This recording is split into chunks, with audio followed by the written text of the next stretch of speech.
Punjabi radio च सुन रहे सारे ਸਰੋਤਿਆਂ ਨੂੰ ਬਲਵਿੰਦਰ ਕੌਰ ਵੱਲੋਂ ਪਿਆਰ ਭਰੀ ਸਤਿ ਸ਼੍ਰੀ ਅਕਾਲ ਜੀ। ਜਿਸ ਉੱਤੇ ਪ੍ਰੋਗਰਾਮ ਖਬਰ ਤੇ ਨਜ਼ਰ ਪ੍ਰੋਗਰਾਮ ਦੇ ਵਿੱਚ ਹੋਣਗੇ ਸਾਡੇ ਨਾਲ ਬਲਤੇਜ ਪੰਨੂ ਜੀ ਦੱਸਣਗੇ ਕਿ ਭਾਰਤ ਵਿੱਚ ਪੰਜਾਬ ਦੇ ਵਿੱਚ ਕੀ ਕੁਛ ਉੱਥਲ ਪੁੱਥਲ ਹੋ ਰਹੀ ਆ, ਕੀ ਕੁਛ ਹੋ ਰਿਹਾ ਆ।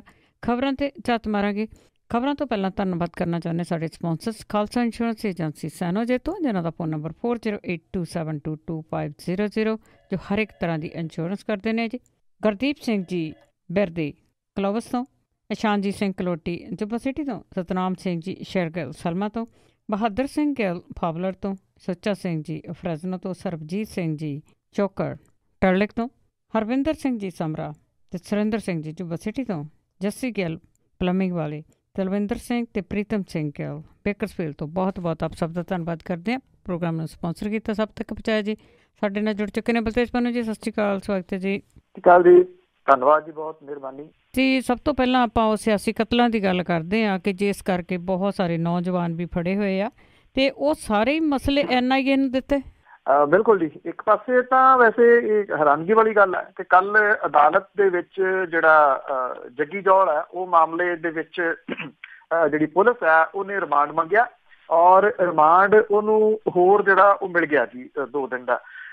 ਉਹ ਇਹ ਕਹਿ ਰਿਹਾ ਜੀ, ਹਾਲਾਂਕਿ ਜਿਹੜਾ ਪਾਸਪੋਰਟ ਹੈ ਉਹ ਜਿਹੜਾ ਜੀ ਇੱਥੇ ਉਹਨਾਂ ਨੇ ਜਮ੍ਹਾਂ ਕਰਾਇਆ ਹੋਇਆ ਜਿਹੜੀ ਬ੍ਰਿਟਿਸ਼ ਐਮਬੈਸੀ ਹੈ ਉਹਦੇ ਵਿੱਚ, ਔਰ ਜਿਹੜੀ ਪੁਲਿਸ ਹੈ ਜੀ ਉਹ ਬਾਰ-ਬਾਰ ਇੱਕੋ ਗੱਲ ਦੇ ਉੱਤੇ ਜਿਹੜਾ ਜੀ ਰਿਮਾਂਡ ਵਧਾਈ ਜਾਂਦੀ ਹੈ ਕਿ ਪਾਸਪੋਰਟ ਦੇ ਬਾਰੇ ਪਤਾ ਕਰਨਾ ਉਹ ਕਿਹੜੇ ਮੁਲਕਾਂ ਦੇ ਵਿੱਚ ਜਿਹੜਾ ਜੀ ਗਿਆ, ਜਦੋਂ ਕਿ ਇਹਦੇ ਵਾਸਤੇ ਜਿਹੜੇ ਵਕੀਲ ਨੇ ਜੱਗੀ ਜੌਲ ਦੇ ਉਹ ਇਹ ਸਾਰੀ ਜਾਣਕਾਰੀ ਦੇ ਚੁੱਕੇ ਆ ਕਿ ਪਾਸਪੋਰਟ ਜਿਹੜਾ ਜੀ ਬ੍ਰਿਟਿਸ਼ ਐਮਬੈਸੀ ਦੇ ਕੋਲੇ ਜਿਹੜਾ ਇਹ ਉਹਨਾਂ ਨੇ ਸਬਮਿਟ ਕਰਵਾ ਦਿੱਤਾ ਹੋਇਆ। ਜਦੋਂ ਜੱਗੀ ਜੌਲ ਦਾ ਜਿਹੜਾ ਜੀ ਇਹ ਰਿਮਾਂਡ ਲਿਆ ਜਾ ਰਿਹਾ, ਦੂਜੇ ਪਾਸੇ ਜਿਹੜਾ ਜੀ ਇਹ ਹੋ ਰਿਹਾ ਕਿ ਜਿਹੜੀ ਸਰਕਾਰ ਹੈ, ਪੰਜਾਬ ਸਰਕਾਰ ਹੈ, ਉਹਨੇ ਇਹ ਸਿਆਸੀ ਕਤਲਾਂ ਵਾਲਾ ਜਿਹੜਾ ਮਾਮਲਾ 7 ਕੇਸ ਜਿਹੜੇ ਆ ਇਹ ਸਾਰੇ ਦੇ ਸਾਰੇ ਨੈਸ਼ਨਲ ਇਨਵੈਸਟੀਗੇਸ਼ਨ ਏਜੰਸੀ ਨੂੰ ਜਿਹੜਾ ਜੀ ਉਹ ਸੌਂਪ ਦਿੱਤੇ ਨੇ।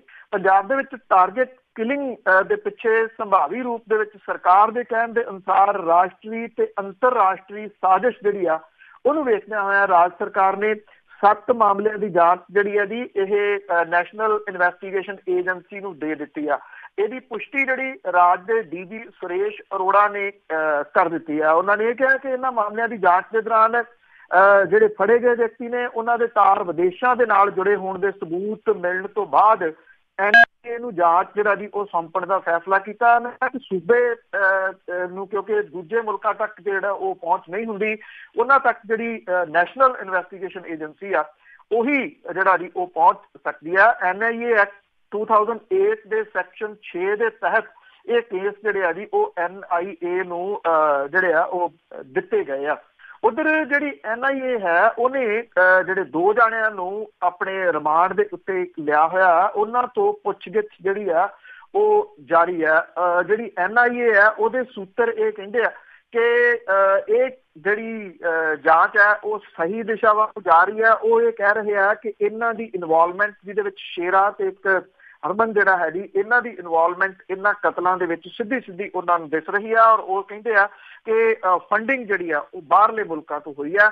ਇਹਦੇ ਵਿੱਚ ਪੰਜਾਬ ਪੁਲਿਸ ਜਿਹੜੀ ਆ ਉਹਨੇ ਜਦੋਂ NIA ਨੂੰ ਕੇਸ ਸੌਂਪਿਆ ਉਹਦੇ ਵਿੱਚ ਵੀ ਇਹ ਗੱਲ ਆਖੀ ਆ ਕਿ ਇਹਦੀਆਂ ਤਾਰਾਂ ਜਿਹੜੀਆਂ ਨੇ ਉਹ ਕੈਨੇਡਾ, ਅਮਰੀਕਾ ਤੇ ਇੰਗਲੈਂਡ ਦੇ ਨਾਲ ਜੁੜਦੀਆਂ ਨੇ, ਜਿਹਦੇ ਕਰਕੇ ਉਹ ਇਹਨਾਂ ਕੇਸਾਂ ਦੀ ਫਰਦਰ ਜਾਂਚ ਕਰਨ ਦੀ ਬਜਾਏ NIA ਨੂੰ ਇਹ ਕੇਸ ਦੇ ਰਹੀ ਹੈ। ਚਲੋ ਜੀ, ਦੇਖਦੇ ਹਾਂ NIA ਕੀ ਕਰਦੀ ਆ। ਤੇ ਅੱਗੇ ਵੱਖ-ਵੱਖ ਸਿਆਸੀ ਪਾਰਟੀਆਂ ਦੀ ਸਾਖ ਦਾ, ਤੇ ਕਿਉਂਕਿ ਨਗਰ ਨਿਗਮ ਦੀਆਂ ਚੋਣਾਂ ਦਾ ਬਿਗਲ ਵੱਜਿਆ।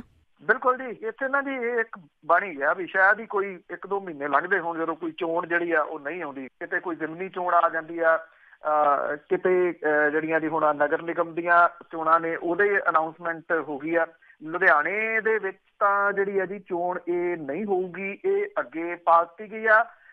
ਇਹਦੇ ਵਾਸਤੇ ਜਿਹੜੇ ਬੈਂਸ ਭਰਾ ਨੇ ਉਹਨਾਂ ਨੇ ਇਹ ਕਿਹਾ ਕਿ ਉਹ ਹਾਈ ਕੋਰਟ ਦਾ ਰੁਖ ਜਿਹੜਾ ਜੀ ਉਹ ਕਰਨਗੇ ਕਿ ਇੱਥੇ ਚੋਣ ਜਿਹੜੀ ਆ ਉਹ ਕਿਉਂ ਰੋਕੀ ਗਈ ਆ।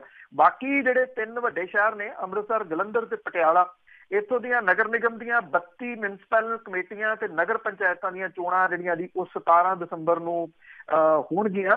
ਔਰ ਇਹ ਜਿਹੜਾ ਚੋਣ ਜ਼ਾਬਤਾ ਜੀ ਉਹ ਲਾਗੂ ਹੋ ਗਿਆ। 20 ਦਸੰਬਰ ਤੱਕ ਚੋਣ ਜ਼ਾਬਤਾ ਜਿਹੜਾ ਉਹ ਲੱਗਿਆ ਰਹੂਗਾ। 2 ਦਸੰਬਰ ਨੂੰ ਤੇ 6 ਦਸੰਬਰ ਤੱਕ ਜਿਹੜੇ ਰਿਟਰਨਿੰਗ ਆਫਿਸਰ ਨੇ ਉਹਦੇ ਕੋਲੇ ਨਾਮਜ਼ਦਗੀ ਪੱਤਰ ਦਾਖਲ ਕੀਤੇ ਜਾ ਸਕਦੇ, 2 ਤੋਂ ਲੈ ਕੇ 6 ਤੱਕ। 7 ਨੂੰ ਇਹਨਾਂ ਦੀ ਪੜਤਾਲ ਹੋਊਗੀ, 8 ਨੂੰ ਵਾਪਸ ਲਏ ਜਾ ਸਕਣਗੇ ਤੇ ਜਿੱਦਣ ਵੋਟਾਂ ਪੈਣਗੀਆਂ ਉਸੇ ਦਿਨ ਸ਼ਾਮ ਨੂੰ ਜਿਹੜਾ ਜੀ ਇਹਨਾਂ ਦਾ ਨਤੀਜਾ ਆ ਜਾਊਗਾ। ਜਿਹੜੀ ਕਾਂਗਰਸ ਹੈ ਜੀ ਉਹ ਸਰਕਾਰ ਬਣਨ ਤੋਂ ਬਾਅਦ ਬੇਸ਼ੱਕ ਗੁਰਦਾਸਪੁਰ ਦੇ ਵਿੱਚ ਇੱਕ ਜਿਹੜੀ ਜ਼ਿਮਨੀ ਚੋਣ ਹੋਈ ਆ ਮੈਂਬਰ ਪਾਰਲੀਮੈਂਟ ਦੀ, ਉਹਨੇ ਵੱਡੇ ਫਰਕ ਦੇ ਨਾਲ ਜਿੱਤੀ ਆ, ਪਰ ਜੋ ਵਾਅਦੇ ਜਿੱਡੇ ਵੱਡੇ ਵਾਅਦੇ ਜਿਹੜੇ ਦੀ ਉਹ ਕਰਕੇ ਇਹ ਸਰਕਾਰ ਸੱਤਾ ਦੇ ਵਿੱਚ ਆਈ ਸੀ, ਇਹ ਉਹਦਾ ਰੀਅਲ ਟੈਸਟ ਜਿਹੜੇ ਨਿਗਮ ਦੀਆਂ ਚੋਣਾਂ ਤੇ ਮਿਊਨਿਸਪਲ ਜਿਹੜੀਆਂ ਉਹ ਚੋਣਾਂ ਉਹਨੂੰ ਜਿੱਤਣਾ। 10 ਸਾਲ ਤੱਕ ਪੰਜਾਬ ਦੀ ਸੱਤਾ ਦੇ ਉੱਤੇ ਕਾਬਜ਼ ਰਿਹਾ ਅਕਾਲੀ ਬੀਜੇਪੀ ਜਿਹੜਾ ਜੀ ਉਹ ਕਿਉਂਕਿ ਹੁਣ ਵਿਰੋਧੀ ਧਿਰ ਦੇ ਵਿੱਚ ਵੀ ਨਹੀਂ ਆ ਸਕਿਆ, ਜੋ ਉਹਦੇ ਹਾਲਾਤ ਬਣ ਗਏ ਉਹ ਵੀ ਆਪਣੇ ਪਰ ਜਿਹੜਾ ਜੀ ਉਹ ਤੋਲੂਗਾ ਕਿ ਸ਼ਹਿਰਾਂ ਦੇ ਵਿੱਚ ਉਹਦੀ ਕਿੰਨਾ ਕੁ ਵੋਟ ਬੈਂਕ ਹੈ ਤੇ ਅਜੇ ਕੀ ਲੋਕਾਂ ਦੇ ਮਨਾਂ ਦੇ ਵਿੱਚ ਅਕਾਲੀ ਦਲ ਪ੍ਰਤੀ ਗੁੱਸਾ ਜਿਹੜਾ ਉਹ ਨਿਕਲ ਗਿਆ ਜਾਂ ਜਿਉਂ ਦਾ ਤਿਉਂ ਜਿਹੜਾ ਉਹ ਕਾਇਮ ਹੈ। ਨਵੀਂ ਧਿਰ ਵਜੋਂ ਉਭਰੀ ਤੇ ਜਿਹੜੀ ਪੰਜਾਬ ਦੀ ਸੱਤਾ ਦੇ ਉੱਤੇ ਕਾਬਜ਼ ਹੋਣ ਦੇ ਪਰ ਤੋਲਦੀ ਸੀ, ਜਿਹੜੀ ਕਿ ਵਿਰੋਧੀ ਧਿਰ ਤੱਕ ਸੀਮਤ ਹੋ ਕੇ ਰਹਿ ਗਈ ਆਮ ਆਦਮੀ ਪਾਰਟੀ, ਉਹ ਕਈ ਮਾਮਲਿਆਂ ਦੇ ਵਿੱਚ ਆਪਸ 'ਚ ਉਲਝੀ ਹੋਈ ਹੈ।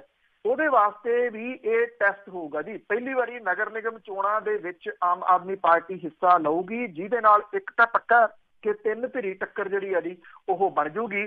ਹੁਣ ਇਸ 3 ਧਿਰੀ ਟੱਕਰ ਦੇ ਵਿੱਚੋਂ ਜੇਤੂ ਹੋ ਕੇ ਜਿਹੜਾ ਜੀ ਉਹ ਕੌਣ ਨਿਕਲਦਾ, ਇਹ ਬੜੀ ਵੇਖਣ ਵਾਲੀ ਜਿਹੜੀ ਆ ਜੀ ਉਹ ਗੱਲ ਹੋਊਗੀ। ਤਾਂ ਅਗਲੇ ਕੁਝ ਦਿਨ ਜਿਹੜੇ ਨੇ ਖਾਸ ਤੌਰ ਦੇ ਉੱਤੇ 17 ਤਰੀਕ ਤੱਕ ਦਸੰਬਰ ਤੱਕ ਜਿਹੜਾ ਜੀ ਉਹ ਰੌਣਕ ਮੇਲੇ ਲੱਗੇ ਰਹਿਣਗੇ ਨਿਗਮਾਂ ਤੇ ਮਿਊਨਿਸਪਲ ਚੋਣਾਂ ਕਰਕੇ। ਬਿਲਕੁਲ ਜੀ, ਲੋਕਾਂ ਨੂੰ ਇਹਨਾਂ ਚੀਜ਼ਾਂ ਦੇ ਵਿੱਚ ਉਲਝਾ ਕੇ ਰੱਖ ਦਿੱਤਾ ਗਿਆ। ਹੁਣ ਆਹ ਵੋਟਾਂ ਆ ਗਈਆਂ, ਹੁਣ ਆਹ ਵੋਟਾਂ ਆ ਗਈਆਂ, ਮੁੱਦਿਆਂ ਦੀ ਕੋਈ ਗੱਲ ਨਹੀਂ ਕਰਦਾ। ਅੱਗੇ ਆਪਾਂ ਗੁਜਰਾਤ ਦੀ ਗੱਲ ਕਰਦੇ ਹਾਂ ਵੀ ਉੱਥੇ ਵੀ ਮੇਲਾ ਲੱਗਾ ਹੁਣ ਆ, ਵਿਆਹ ਵਾਲੇ ਦਿਨ ਗੁਜ਼ਰਦੇ ਹੋਣੇ, ਉੱਥੇ ਵੀ ਚੋਣਾਂ। ਬਿਲਕੁਲ ਜੀ, ਜਿਹੜੀਆਂ ਵੱਖ-ਵੱਖ ਰਿਪੋਰਟਾਂ ਨੇ ਉਹ ਇਹ ਕਹਿੰਦੀਆਂ ਨੇ ਕਿ ਬੀਜੇਪੀ ਅਸਲ ਦੇ ਵਿੱਚ ਪਹਿਲੀ ਵਾਰੀ ਜਿਹੜਾ ਜੀ ਇੱਥੇ ਟੱਕਰ ਦਾ ਸਾਹਮਣਾ ਕਰਨਾ ਪੈ ਰਿਹਾ।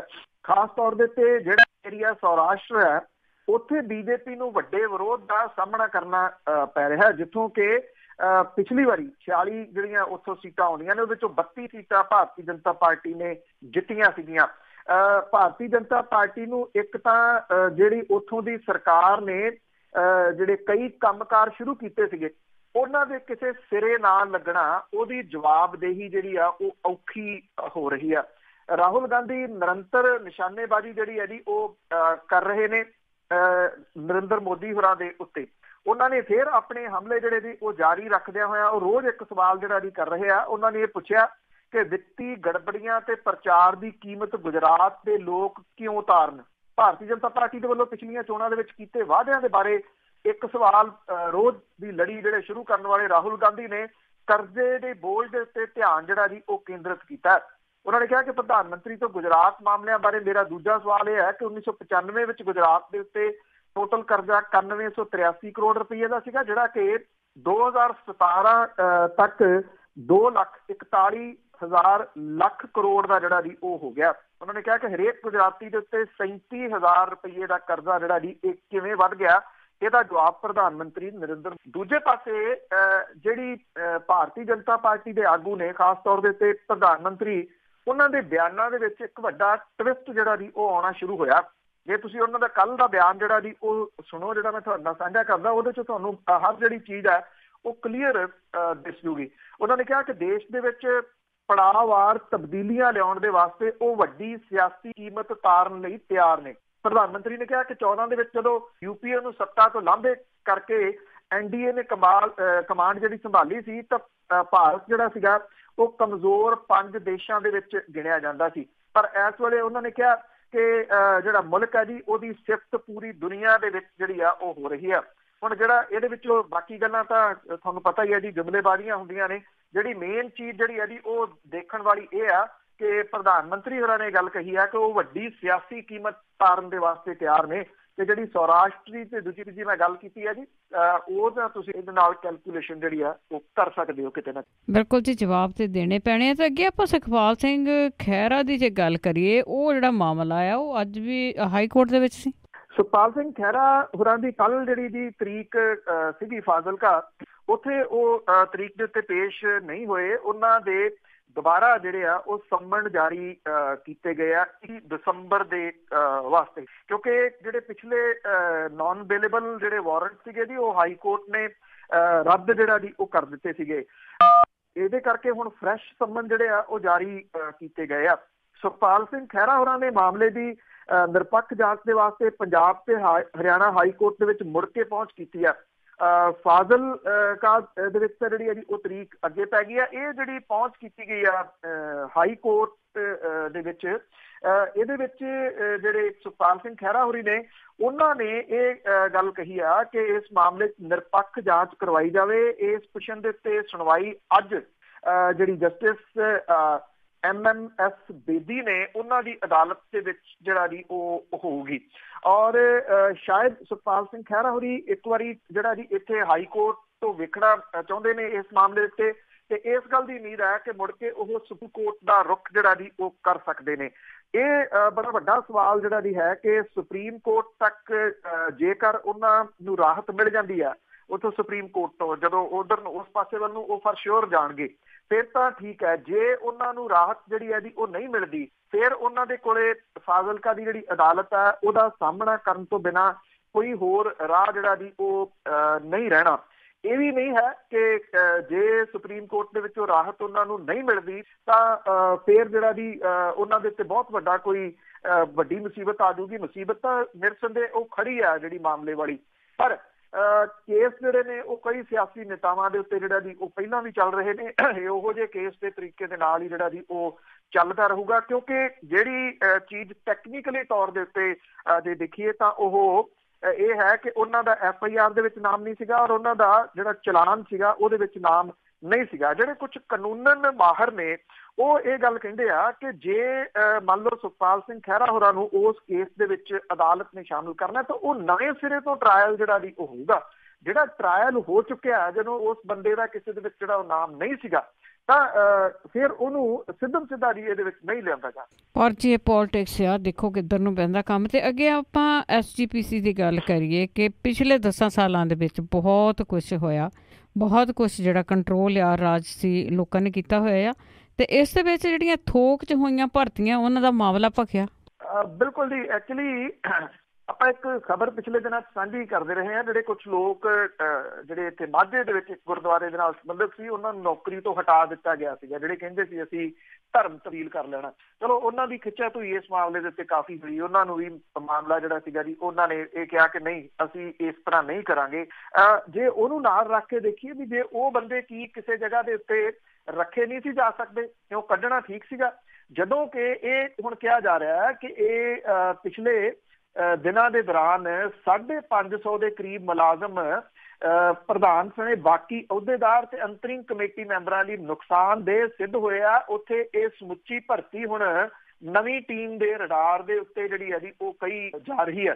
ਇਹ ਕਿਹਾ ਜਾ ਰਿਹਾ ਜੀ ਕਿ ਗੁਰਦੁਆਰਾ ਪ੍ਰਬੰਧਕ ਕਮੇਟੀ ਦੀ ਅੰਤਰਿਮ ਕਮੇਟੀ ਤੇ ਸਾਰੇ ਅਹੁਦੇਦਾਰ ਤੇ ਮੈਂਬਰ ਬਦਲ ਦਿੱਤੇ ਗਏ ਹੋਣ, ਪਰ ਜਿਹੜੀਆਂ ਨਿਯਮਾਂ ਨੂੰ ਛਿੱਕੇ ਟੰਗ ਕੇ ਸੈਂਕੜਿਆਂ ਦੀ ਗਿਣਤੀ ਦੇ ਵਿੱਚ ਜਿਹੜੀ ਹੈ ਜੀ ਇਹ ਭਰਤੀ ਕੀਤੀ ਗਈ ਆ। ਇਹਦੇ ਚਰਚੇ ਇਸ ਵੇਲੇ ਸਿਖਰਾਂ ਦੇ ਉੱਤੇ ਨੇ। ਇਹ ਕਿਹਾ ਜਾ ਰਿਹਾ ਜੀ ਕਿ ਬੀਤੇ 1 ਸਾਲ ਦੇ ਦੌਰਾਨ 550 ਮੁਲਾਜ਼ਮ ਧਰਮ ਪ੍ਰਚਾਰ ਸਕੂਲਾਂ, ਕਾਲਜਾਂ, ਗੁਰਦੁਆਰਿਆਂ ਤੇ ਬਾਕੀ ਪ੍ਰਬੰਧਕੀ ਕੰਮਾਂ ਦੇ ਵਾਸਤੇ ਭਰਤੀ ਜਿਹੜੇ ਆ ਜੀ ਉਹ ਕੀਤੇ ਗਏ ਆ। ਕੁਝ ਸੂਤਰ ਤਾਂ ਇਹ ਵੀ ਕਹਿੰਦੇ ਆ ਕਿ ਕਿਰਪਾਲ ਸਿੰਘ ਬਡੂਗਰ ਹੋਰਾਂ ਦਾ ਨਾਮ ਸਿੱਧਾ ਇਸ ਭਰਤੀ ਦੇ ਵਿੱਚ ਨਹੀਂ ਆਉਂਦਾ, ਪਰ ਉਹਨਾਂ ਦੇ ਨੇੜੇ ਤੇੜੇ ਵਾਲਿਆਂ ਨੇ ਇਹ ਜਿਹੜੀ ਆ ਜੀ ਉਹ ਭਰਤੀ ਕੀਤੀ ਆ, ਜਿਹਦਾ ਪਾਰਟੀ ਹਾਈ ਕਮਾਂਡ ਨੇ ਨੋਟਿਸ ਲਿਆ। ਜਿਹੜੇ ਕਮੇਟੀ ਦੇ ਸਾਬਕਾ ਜਨਰਲ ਸਕੱਤਰ ਤੇ ਇਸ ਵੇਲੇ ਖੁੱਡੇ ਲਾਈਨ ਲਾ ਦਿੱਤੇ ਗਏ ਅਮਰਜੀਤ ਸਿੰਘ ਚਾਵਲਾ ਜਿਹੜਾ ਜੀ ਉਹ ਕਹਿੰਦਾ ਜੀ ਮੈਨੂੰ ਨਹੀਂ ਇਸ ਭਰਤੀ ਦੇ ਬਾਰੇ 'ਚ ਪਤਾ, ਇਹ ਤਾਂ ਪ੍ਰਧਾਨ ਕਿਰਪਾਲ ਸਿੰਘ ਬਡੂਗਰ ਹੋਰਾਂ ਦੇ ਕਹਿਣ ਦੇ ਮੁਤਾਬਕ ਹੀ ਜਿਹੜੀ ਆ ਜੀ ਉਹ ਭਰਤੀ ਕੀਤੀ ਗਈ ਸੀਗੀ। ਜਿਹੜੇ ਕਿਰਪਾਲ ਸਿੰਘ ਬਡੂਗਰ ਹੋਰੀ ਨੇ ਜੀ ਉਹ ਕਹਿੰਦੇ ਕਿ ਸ਼੍ਰੋਮਣੀ ਕਮੇਟੀ ਦੀਆਂ ਜਿਹੜੀਆਂ ਸੰਸਥਾਵਾਂ ਦੇ ਵਿੱਚ ਖਾਲੀ ਹੋਈਆਂ ਸੀਟਾਂ ਸੀਗੀਆਂ ਸਿਰਫ ਉਹਨਾਂ ਦੀ ਪੂਰਤੀ ਜਿਹੜੀ ਆ ਉਹ ਕੀਤੀ ਗਈ ਆ ਔਰ ਅਖਬਾਰਾਂ ਦੇ ਵਿੱਚ ਇਸ਼ਤਿਹਾਰ ਦੇ ਕੇ ਇਹ ਭਰਤੀ ਜਿਹੜੀ ਆ ਉਹ ਕੀਤੀ ਗਈ ਆ। ਉਹਨਾਂ ਨੇ ਕਿਹਾ ਕਿ 350 ਮੁਲਾਜ਼ਮਾਂ ਦੀ ਜਿਹੜੀ ਉਹ ਲੋੜ ਦੇ ਅਨੁਸਾਰ ਭਰਤੀ ਜਿਹੜੀ ਆ ਉਹ ਕੀਤੀ ਗਈ ਆ, ਜ਼ਿਆਦਾ ਭਰਤੀ ਜਿਹੜੀ ਉਹ ਨਹੀਂ ਕੀਤੀ। ਹੁਣ ਸਵਾਲਾਂ ਦਾ ਸਵਾਲ ਇਹ ਹੈ ਜੀ ਕਿ ਜਿਹੜਾ ਆਉਂਦਾ ਉਹ ਆਪਣੇ ਬੰਦੇ ਜਿਹੜੇ ਜੀ ਉਹ ਭਰਤੀ ਕਰਕੇ ਗਾਹ ਨਿਕਲ ਜਾਂਦਾ ਹੈ। ਇਹ ਸਭ ਨੂੰ ਪਤਾ ਹੈ कि उत्थे जिहड़ी टकसाल है उन्हें भी अड़ के अपने बंदे जिहड़े आ जी वो भर्ती करवाए सी पिछले दिनी श्रोमणी गुरुद्वारा प्रबंधक कमेटी दे उत्ते। देखो ये कोई जे कहा जाए कि ये जॉब देने वाली जिहड़ी है जी वो कमेटी बन गई आ ते इत्थे कोई अतकथ नहीं, क्योंकि ये एक तरीका है अपने बंदे उत्थे जिहड़ा जी वो भर्ती करो। यही रीजन है कि श्रोमणी गुरुद्वारा प्रबंधक कमेटी हर वरे हर साल जिहड़ा जी अपनी असल जिहड़े उहदे जिम्मेवारियां ने उन्हां तो पासे हुंदी तुरी आई है और निजता जिहड़ी हावी हो गई है कि सारा कुछ जिहड़ा जी छिक्के टंगिया। बिल्कुल जी, ये जिहड़ा कल्चर है पिछले 10-11 साल तो बहुत खराब होया है। ते अगे केंद्र सरकार की जे गल करिए उन्होंने पंजाब ते एक होर बोझ पाया। ये मरदियां नूं मारन दे राह पैण वाली गल है जी। केंद्र सरकार ने 7वें तनख्वाह कमिशन तो बाद यूनिवर्सिटियां ते कॉलेजां दे जिहड़े अध्यापक ने उन्हां दी वधी तनख्वाह दा भार चुकण तो हੱਥ पिछे खिच्चिया। बकाए दी रकम दे विच पंजाब दा हिस्सा 20 तो वधा के 50% करता है जी। और इहदे नाल केंद्र ने पंजाब नूं वधी तनख्वाह लई अपना हिस्सा 5 साल दी थां पौने 7 साल लई पाउण वास्ते कहता है। ਜਿਹੜੇ ਇਸ फैसले ਦੇ ਨਾਲ ਪੰਜਾਬ ਤੇ ਚੰਡੀਗੜ੍ਹ ਦੇ ਸਰਕਾਰੀ ਤੇ ਪ੍ਰਾਈਵੇਟ ਕਾਲਜਾਂ ਦੇ ਅਧਿਆਪਕ ਜਿਹੜੇ ਨੇ ਉਹ ਕਾਲੇ ਬਿੱਲੇ ਲਾ ਕੇ ਉਹਨਾਂ ਨੇ ਹੜਤਾਲ ਜਿਹੜੀ ਉਹ ਕੀਤੀ ਹੈ। ਕੇਂਦਰ ਦੀ ਸਰਕਾਰ ਦੇ ਵੱਲੋਂ ਯੂਨੀਵਰਸਿਟੀਆਂ ਤੇ ਕਾਲਜਾਂ ਦੇ ਜਿਹੜੇ ਟੀਚਰਸ ਨੇ ਉਹਨਾਂ ਵਾਸਤੇ ਵੱਖਰਾ ਤਨਖਾਹ ਕਮਿਸ਼ਨ ਬਣਾਇਆ ਜਾਂਦਾ। ਸਰਕਾਰ ਨੇ 7ਵੇਂ ਤਨਖਾਹ ਕਮਿਸ਼ਨ ਦੀਆਂ ਸਿਫਾਰਿਸ਼ਾਂ ਦੇ ਵਿੱਚ ਵਧੀ ਤਨਖਾਹ ਤੇ ਬਕਾਏ ਦਾ ਵਧੇਰੇ ਭਾਰ ਜਿਹੜਾ ਦੀ ਉਹ ਰਾਜ ਸਰਕਾਰਾਂ ਦੇ ਮੋਢਿਆਂ ਦੇ ਉੱਤੇ ਪਾਤਾ ਹੈ। 6ਵੇਂ ਤਨਖਾਹ ਕਮਿਸ਼ਨ ਤੱਕ ਵਧੀ ਤਨਖਾਹ ਦੇ ਬਕਾਏ ਦਾ 20% ਹਿੱਸਾ पंजाब सरकार नूं पाउण लई कहा जांदा रहा ते 80% केंद्र सरकार अपने खजाने दे विचों दिंदी सीगी। इस वारी केंद्र सरकार ने अनुपात 50-50 करता जी, 50-50 हो गया। अध्यापकों की वधी तनख्वाह की अपने हिस्से की रकम 5 सालों वास्ते केंद्र सरकार जिहड़ी अदा करदी सी और 5 सालों लई राज सरकारां अपने पल्लों करदियां सीगियां। और इस बार सरकार ने राज्यां नूं इह रकम 5 साल की थां पौने 7 साल वास्ते जिहड़ा जी वो भरन दे वास्ते कह दिता। एक पुरानी बच्चे जिहड़े जी छोटे हुंदे पढ़दे हुंदे सन, शायद इन्हां दिनां च पंजाब दे उत्ते कुछ ज़्यादा टुकदी है। भंडा भंडारीआ किन्ना कुछ भार, एक मुट्ठी चुक लै दूजी तैयार। बिल्कुल जी, कई तो जिहड़ियां ना रोल मार के भी खेलते हुंदे सी वो काम चल रहा है। ते अगे आपां मालवे की जे गल करिए तो मालवा बेल्ट दे विच चिट्टा उगाउण वाले हुण चिट्टा वेचण लग पए। देखो जिन्ने केस दर्ज होए आ जी, जे उन्हां नूं लाइए तां तुसीं सोच सकदे हो कि ग्राउंड लैवल दे उत्ते किन्ने क लोग इस धंधे दे नाल जिहड़ा जी वो जुड़ गए आ, जिहदे विच शायद सौखा पैसा जिहड़ा जी वो आउंदा। नरमा पट्टी दे 2 दर्जन पिंडां नूं नशे दे समगलरां ने दाग लाता जी। पिछले 10 सालां दे दौरान इन्हां पिंडां दे विच तस्करां दे होके सुणदे रहे आ। पुलिस ते तस्करां दे दरमियान इन्हां पिंडां दे विच साबका गठजोड़ सरकार वेले चोर सिपाही दी खेड चली। भावें इन्हां पिंडां दे विच विकास दी गड्डी भी चली, पर जिहड़े समगलिंग दे केसां ने इन्हां पिंडां नूं शर्मसार कीता। मोगा जिले दा पिंड दौले वाला जिहड़ा जी ਇਹ ਸਮਗਲਰਾਂ ਦੀ ਰਾਜਧਾਨੀ ਮੰਨਿਆ ਜਾਣ ਲੱਗਿਆ। ਪਿੰਡ ਦੇ ਕਰੀਬ 100 ਤੋਂ ਵੱਧ ਬੰਦੇ ਜੇਲ੍ਹਾਂ 'ਚ ਬੈਠੇ ਆ। ਪਹਿਲਾਂ ਭੁੱਕੀ ਤੇ ਹੁਣ ਸਮੈਕ ਦੀ ਸਮਗਲਿੰਗ ਲਈ ਇਹ ਪਿੰਡ ਬਦਨਾਮ ਰਿਹਾ। ਪਿਛਲੇ ਇੱਕ ਦਹਾਕੇ ਦੇ ਦੌਰਾਨ ਥਾਣਾ ਮਲੋਟ ਦੇ ਪਿੰਡ ਰਥੜੀਆਂ ਨੂੰ ਕਾਫੀ ਨਮੋਸ਼ੀ ਜਿਹੜੀ ਉਹ ਝੱਲਣੀ ਪਈ ਆ। ਇਸ ਪਿੰਡ ਦੇ ਵਸਨੀਕਾਂ ਤੇ ਕਰੀਬ 100 ਦੇ ਪੁਲਿਸ ਕੇਸ ਕੱਲੇ NDPS ਐਕਟ ਦੇ ਤਹਿਤ ਦਰਜ ਨੇ। ਇਹਦੇ ਚੋਂ 120 ਮੁਲਜ਼ਮ ਸ਼ਾਮਲ ਨੇ। ਇਸੇ ਪਿੰਡ ਦੇ ਵਸਨੀਕਾਂ ਤੇ ਐਕਸਾਈਜ਼ ਐਕਟ ਦੇ ਤਹਿਤ 3 ਕੇਸ ਦਰਜ ਹੋਏ। ਬਠਿੰਡੇ ਜ਼ਿਲ੍ਹੇ ਦੇ ਪਿੰਡ ਚੌਕੇ ਦੇ ਵਸਨੀਕਾਂ ਦੇ ਖਿਲਾਫ ਪਿਛਲੇ 10 ਸਾਲਾਂ ਦੇ ਵਿੱਚ ਨਸ਼ਿਆਂ ਦੇ 99 ਕੇਸ ਦਰਜ ਹੋਏ ਔਰ ਇਹਦੇ ਵਿੱਚੋਂ 30 ਕੇਸ ਜਿਹੜੇ ਸੀਗੇ NDPS ਐਕਟ ਤੇ 59 ਕੇਸ ਜਿਹੜੇ ਸੀ ਐਕਸਾਈਜ਼ ਜਿਹੜੀ ਸ਼ਰਾਬ ਦੀ ਸਮਗਲਿੰਗ ਦੇ ਸੀਗੇ। ਪਹਿਲਾਂ ਇਹ ਪਿੰਡ ਦੇਸੀ ਸ਼ਰਾਬ ਕਰਕੇ ਬਦਨਾਮ ਰਿਹਾ ਜੀ। ਬਠਿੰਡਾ ਪੁਲਿਸ ਨੇ ਇਸ ਪਿੰਡ ਦੇ ਵਿੱਚ ਪੁਲਿਸ ਚੌਕੀ ਵੀ ਸਥਾਪਿਤ ਕੀਤੀ। ਪਿੰਡ ਜੇਠੂਕੇ ਵਿੱਚ ਵੀ ਕਾਫੀ ਕੇਸ ਜਿਹੜੇ ਸਮਗਲਰਾਂ ਦੇ ਖਿਲਾਫ ਦਰਜ ਹੋਏ। ਮੁਕਤਸਰ ਦੇ ਪਿੰਡ ਥਾਂਦੇਵਾਲਾ ਦੇ ਲੋਕਾਂ ਦੇ ਖਿਲਾਫ 70 ਕੇਸ ਨਸ਼ੇ ਦੀ ਸਮਗਲਿੰਗ ਦੇ ਦਰਜ ਹੋਏ। 72 ਵਿਅਕਤੀ ਇਹਦੇ ਵਿੱਚ ਸ਼ਾਮਲ ਨੇ। ਗਿੱਦੜਬਾਹਾ ਦੇ ਪਿੰਡ ਫਖਰਸਰ ਦੇ ਲੋਕਾਂ ਤੇ 10 ਸਾਲਾਂ ਦੇ ਦੌਰਾਨ 160 ਕੇਸ ਦਰਜ ਹੋਏ, ਜਿਹਦੇ 47 ਕੇਸ NDPS ਐਕਟ ਤੇ 113 ਕੇਸ ਸ਼ਰਾਬ ਤਸਕਰੀ ਦੇ ਨੇ। ਇਹਦੇ ਵਿੱਚ 166 ਵਿਅਕਤੀ ਜਿਹੜੇ ਆ ਜੀ ਉਹ ਉਲਝੇ ਰਹੇ। ਇਹਨਾਂ ਪਿੰਡਾਂ ਨੇ ਪਹਿਲਾਂ ਸੇਮ ਦੀ ਮਾਰ ਝੱਲੀ, ਹੁਣ ਨਸ਼ਿਆਂ ਦੀ ਮਾਰ ਜਿਹੜੀ ਆ ਜੀ ਇੱਥੇ ਪੈ ਰਹੀ ਆ। ਭਲਾਈਆਣਾ ਪਿੰਡ ਸਿਆਸੀ ਤੌਰ ਤੇ ਤਾਕਤ ਰੱਖਦਾ ਹੈ, ਪਰ ਇਸ ਪਿੰਡ ਦੇ ਵਸਨੀਕਾਂ ਤੇ 10 ਸਾਲਾਂ ਦੇ ਵਿੱਚ 173 ਪੁਲਿਸ ਕੇਸ ਕੱਲੇ ਸ਼ਰਾਬ ਤਸਕਰੀ ਦੇ ਹੋਏ, ਜਿਹਦੇ ਚ 213 ਵਿਅਕਤੀ ਜਿਹੜੇ ਜੀ ਉਹ ਇਹਦੇ ਵਿੱਚ ਸ਼ਾਮਲ ਸੀ। ਫਰੀਦਕੋਟ ਦਾ ਪਿੰਡ ਅਰਾਈਆਂ ਵਾਲਾ ਦੇ ਵਸਨੀਕ ਜਿਹੜੇ ਨੇ 47 ਕੇਸ ਉਹਨਾਂ ਤੇ ਦਰਜ ਹੋਏ। 33 ਕੇਸ ਨਸ਼ਾ ਸਮਗਲਿੰਗ ਦੇ ਨੇ। ਫਿਰੋਜ਼ਪੁਰ ਜ਼ਿਲ੍ਹੇ ਦੇ ਪਿੰਡ ਨਿਹੰਗ ਵਾਲਾ, ਗੱਟੀ ਰਾਜੋ ਕੀ, ਬਾਰੇ ਕੇ, ਆਲੀ ਕੇ, ਇਹਨਾਂ ਦੇ ਖਿਲਾਫ 550 ਪੁਲਿਸ ਕੇਸ ਜਿਹੜੇ ਜੀ ਉਹ ਸ਼ਰਾਬ ਤਸਕਰੀ ਦੇ ਦਰਜ ਜਿਹੜਾ ਜੀ ਉਹ ਹੋਏ। ਤੁਸੀਂ ਅੰਦਾਜ਼ਾ ਲਾਓ ਕਿ ਇਹ ਬੈਲਟ ਜਿਹੜੀ ਹੈ ਜੀ ਕਿੱਡੇ ਵੱਡੇ ਪੱਧਰ ਨਸ਼ਾ ਸਮਗਲਿੰਗ ਦੇ ਵਿੱਚ ਜਿਹੜੀ ਜੀ ਉਹ ਉਲਝ ਕੇ। ਬਿਲਕੁਲ ਜੀ, ਬਹੁਤੇ ਸਾਰੇ ਜਿਹੜੇ ਲੀਡਰ ਆ ਉਹ ਆਪ ਵੀ ਲਾ ਦਿੰਦੇ ਆ, ਕਿਉਂਕਿ ਵਿਚਾਰਾ ਮਾਲਵਾ ਬਹੁਤ ਪਿੱਛੇ ਚਲਾ ਗਿਆ ਸੀਗਾ। ਤੇ ਅੱਗੇ ਆਪਾਂ ਪੰਜਾਬ ਦੇ ਵਿੱਚ ਖਜ਼ਾਨਾ ਬੜਾ ਖਾਲੀ ਹੋਇਆ ਹੈ ਤੇ ਉਹ ਕੇਰਲਾ ਦੀ ਸ਼ਰਾਬ ਨੀਤੀ ਨੂੰ ਅਪਣਾਊਗਾ ਜੀ ਖਜ਼ਾਨਾ ਭਰਨੇ ਲਈ।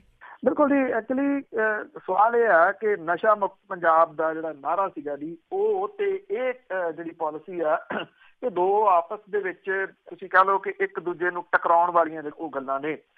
ਹੁਣ ਜਿਹੜੀ ਸੂਬੇ ਦੀ ਸਰਕਾਰ ਹੈ ਉਹ ਦੂਜੇ ਦੱਖਣੀ ਸੂਬਿਆਂ ਦੀ ਜਿਹੜੀ ਸ਼ਰਾਬ ਨੀਤੀ ਅਪਣਾ ਕੇ ਸ਼ਰਾਬ ਦੀ ਵਿਕਰੀ ਤੋਂ ਆਪਣੀ ਆਮਦਨ ਦੁੱਗਣੀ ਕਰਨਾ ਚਾਹੁੰਦੀ ਆ। ਕੇਰਲ ਦੇ ਵਿੱਚ ਪੰਜਾਬ ਦੇ ਨਾਲੋਂ ਸ਼ਰਾਬ ਦੇ ਠੇਕਿਆਂ ਦੀ ਗਿਣਤੀ ਅੱਧੀ ਆ, ਪਰ ਉਹਨਾਂ ਦੀ ਆਮਦਨ ਦੁੱਗਣੀ ਹੈ। ਇਹਦੇ ਵਾਸਤੇ ਰਾਜ ਸਰਕਾਰ ਨੇ ਕੇਰਲਾ ਦਾ ਜਿਹੜਾ ਆਬਕਾਰੀ ਮਾਡਲ ਹੈ ਉਹਨੂੰ ਜਿਹੜਾ ਜੀ ਘੋਖਣ ਦੇ ਵਾਸਤੇ ਇੱਕ ਟੀਮ ਉੱਥੇ ਭੇਜੀ ਆ। ਮੁੱਖ ਮੰਤਰੀ ਜਿਹੜੇ ਨੇ ਜੀ ਉਹ ਦੱਸਦੇ ਨੇ ਕਿ ਪਿਛਲੀ ਭਾਜਪਾ ਅਕਾਲੀ ਸਰਕਾਰ ਜਿਹੜੀ ਸੀਗੀ ਉਹਨੇ ਜਿਹੜੇ ਇੱਥੋਂ ਦੇ ਵਿੱਤੀ ਹਾਲਤ ਸੀ ਉਹਨੂੰ ਤਹਿਸ ਨਹਿਸ ਕਰ ਦਿੱਤਾ। ਸੂਬਾ ਬੁਰੀ ਤਰ੍ਹਾਂ ਕਰਜ਼ੇ ਦੇ ਬੋਝ ਦੇ ਹੇਠ ਜਿਹੜਾ ਜੀ ਉਹ ਦੱਬਿਆ ਗਿਆ। ਇਹਨੂੰ ਚਲਾਉਣ ਦੇ ਵਾਸਤੇ ਕੁਝ ਨਾ ਕੁਝ ਸਟੈਪ ਜਿਹੜੇ ਆ ਉਹ ਲੈਣੇ ਪੈਣੇ ਆ।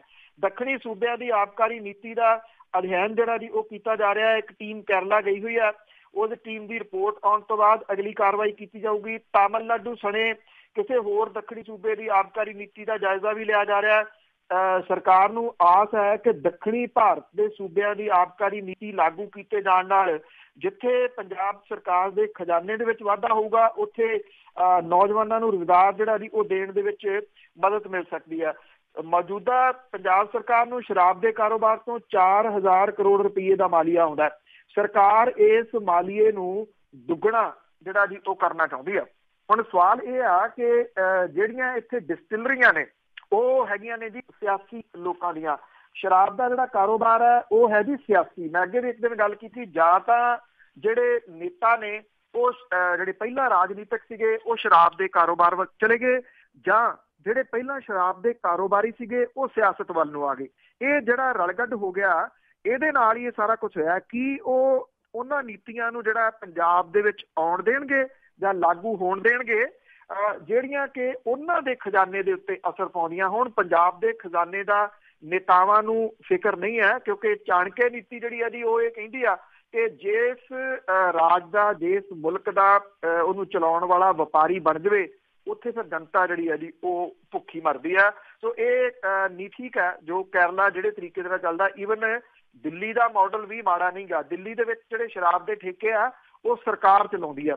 ਸਰਕਾਰ ਦੇ ਠੇਕਿਆਂ ਤੱਕ ਜਿਹੜਾ ਜੀ ਇਨਵੋਲਵਮੈਂਟ ਹੋਵੇ ਤਾਂ ਇਸ ਸ਼ਰਾਬ ਮਾਫੀਏ ਤੋਂ ਖਹਿੜਾ ਛੁੱਟ ਸਕਦਾ। ਨਿਰਸੰਦੇਹ ਇਹਦੇ ਨਾਲ ਮਾਲੀਆ ਜਿਹੜਾ ਉਹ ਪੰਜਾਬ ਦਾ ਵੱਧ ਸਕਦਾ ਹੈ। ਪਰ ਸਵਾਲ ਇਹ ਹੈ ਕਿ ਜਿਹੜੀਆਂ ਗਈਆਂ ਟੀਮਾਂ ਨੇ ਜੋ ਕੁਝ ਉਹ ਲੈ ਕੇ ਆਉਣਗੀਆਂ, ਕੀ ਰਾਜਨੀਤਿਕ ਲੋਕ ਜਿਹੜੇ ਸ਼ਰਾਬ ਦੇ ਕਾਰੋਬਾਰ ਦੇ ਵਿੱਚ ਨੇ ਜਾਂ ਜਿਨ੍ਹਾਂ ਦੀਆਂ ਡਿਸਟਿਲਰੀਆਂ ਨੇ, ਕੀ ਉਹ ਇਹਨਾਂ ਨੀਤੀਆਂ ਨੂੰ ਜਿਹੜਾ ਜੀ ਲਾਗੂ ਹੋਣ ਦੇਣਗੇ ਪੰਜਾਬ ਦੇ ਵਿੱਚ?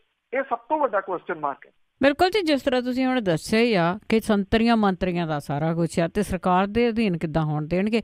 ਇੱਕ ਜਾਂਦੇ ਜਾਂਦੇ ਆਪਾਂ ਗੱਲ ਕਰਦੇ ਹਾਂ ਕਿ ਲੋਕਪਾਲ ਅੰਦੋਲਨ ਚੱਲਿਆ ਸੀ, ਅੰਨਾ ਹਜ਼ਾਰੇ ਹੁਣ ਫਿਰ ਖਬਰਾਂ ਦੇ ਵਿੱਚ ਆ ਤੇ ਹੁਣ ਕਿਹੜੀ ਉਹ ਨਵੀਂ ਚੀਜ਼ ਲਿਆ ਰਹੇ ਆ?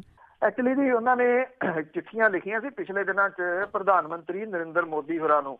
ਅੰਨਾ ਹਜ਼ਾਰੇ ਹੋਰਾਂ ਨੇ ਰਾਲੇਗੰਜ ਸਿੱਧੀ ਦੇ ਵਿੱਚ ਇਹ ਗੱਲ ਕਹੀ ਆ ਕਿ ਪ੍ਰਧਾਨ ਮੰਤਰੀ ਨੇ ਮੇਰੀ ਕਿਸੇ ਚਿੱਠੀ ਦਾ ਜਵਾਬ ਨਹੀਂ ਦਿੱਤਾ। ਕਿਸਾਨ ਜਿਹੜੇ ਜੀ ਉਹ ਨਿਰੰਤਰ ਖੁਦਕੁਸ਼ੀਆਂ ਕਰ ਰਹੇ ਆ। ਦੂਜਾ ਉਹਨਾਂ ਨੇ ਕਿਹਾ ਕਿ ਜਨ ਲੋਕਪਾਲ ਦੇ ਬਾਰੇ ਦੇ ਵਿੱਚ ਮੌਜੂਦਾ ਕੇਂਦਰ ਦੀ ਸਰਕਾਰ ਨੇ ਕੋਈ ਕੰਮ ਨਹੀਂ ਕੀਤਾ।